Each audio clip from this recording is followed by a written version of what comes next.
श्री शिवाय नमस्तुभ्यम दोस्तों, स्वागत है भक्ति साधना में। दोस्तों, पूज्य गुरु जी की देव पितृ शिव महापुराण कथा कोटा राजस्थान में चल रही है, जिसमें पूज्य गुरु जी ने कई विशेष उपाय बताए और जानकारियाँ बताई हैं जो कि मनुष्य 7 पक्ष में करता है तो उसे उसका पितरों का आशीर्वाद प्राप्त होता है और उसके हर काम निर्विघ्न पूरे हो जाते हैं। दोस्तों, पूज्य गुरु जी ने कहा, लोगों ने पितरों को हवा बना कर रखा है। श्राद्ध पक्ष में ये मत करो, वो मत करो, कोई अच्छा कार्य मत करो, पितृ गुस्सा हो जाएंगे।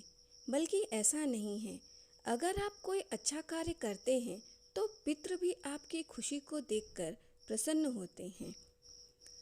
आइए जानते हैं दूसरी जानकारी। जिस घर के अंदर कुशा रहती है, उस घर में पितरों की दृष्टि सदैव बनी रहती है। उस घर में दुख, कष्ट, तकलीफ कभी नहीं होती है। पूज्य गुरु जी ने बताया कि कुशा रखने की 3 विशेष जगह होती है, जिसे आपको हमेशा ध्यान में रखना चाहिए। कुशा को आप अपने घर में रखेंगे तो उसका फल आपको प्राप्त हो सकता है। पहली जगह गुरु जी ने बताई है, आप अपने घर के दरवाजे के पास जहाँ कुछ दूरी में राइट भाग की ओर कोई फोटो में या कोई चीज़ में आपको इस कुशा को रख सकते हैं। दूसरी जगह जो गुरुजी ने बताई है वो पूजन का स्थान है। वहाँ पर अगर आप कुशा नहीं रखते हैं तो कुशा का आसन जरूर रखें। कोई पटा छोटा सा आप रख सकते हैं। और तीसरी जगह गुरुजी ने बताई है पानी का परिंदा, जहाँ रसोई घर में पानी का स्थान बना रखते हैं, वहीं आसपास में एक छोटी सी कुशा को आपको रखना है तो घर में कभी भी कोई बड़ी बीमारी प्रवेश नहीं करती है। इन 3 जगह में से कोई भी एक जगह आप कुशा को आसन दे सकते हैं। इससे आपके घर में कोई भी बड़ी बीमारी प्रवेश नहीं करेगी। चलिए बढ़ते हैं तीसरी जानकारी की तरफ। कभी आपको जीवन में बड़ी बीमारी का क्रम लगा रहा हो, आपको लग रहा है कि आपको कोई बड़ी बीमारी हो सकती है, तो आपको डॉक्टर के पास तो ज़रूर जाना चाहिए, क्योंकि डॉक्टर भी शंकर का एक स्वरूप है जो आपकी प्राणों की रक्षा करते हैं। आप साथ में जब जांच कराने जाते हैं तो उसके पहले आपको कुशा का जल मात्र अशोक सुंदरी के स्थान पर और शिवलिंग के बीच में जो स्थान होता है वहाँ पर चढ़ा देते हैं और जलाधारी से नीचे गिरने पर थोड़ा सा जल प्राप्त करके उस समस्या पर, बीमारी वाली जगह पर लगा देते हैं तो कभी भी कोई बड़ी बीमारी नहीं हो सकती है, यह निश्चित है। अब आपको ये कुशा का जल किस प्रकार से बनाना है।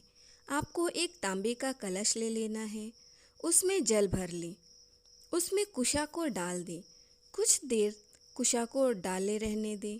फिर आप उस कुशा को निकाल कर वो जल शंकर भगवान की शिवलिंग में, जहाँ माता अशोक सुंदरी का स्थान है, वहाँ थोड़ा सा जल अर्पित करना है। इसके बाद जो कटीय भाग है वहाँ पर आपको जल समर्पित करना है। फिर जलाधारी से जो जल बह रहा है वहाँ से जल औषधि स्वरूप लेकर जिस जगह समस्या है वहाँ लगा लेना है। कभी भी कोई बड़ी बीमारी नहीं हो सकती है। पूज्य गुरु जी ने बताया है कि पहले के समय में 3 चीज़ों के दान का महत्व हुआ करता था। पहले कुशा का आसन, जो कि ब्राह्मणों को दान में दिया जाता था। दूसरा सुहाग की सामग्री, जो कि बांस की टोकरी में रखकर दी जाती थी। तीसरा शादी के मंडप में बांस का प्रयोग। धीरे धीरे से इन चीज़ों का चलन कम होता जा रहा है। पूज्य गुरु जी ने बताया है, जिस नारी को रजोधर्म में समस्या आती है या गर्भाशय में गांठ पड़ गई हो तो उस समय पर दुर्वा जो गणेश जी को चढ़ती है, उस दुर्वा को आपको माता अशोक सुंदरी के स्थान पर समर्पित कर देना है, अपनी मनोकामना कहनी है। फिर वह दुर्वा आप अपने घर ले आइए।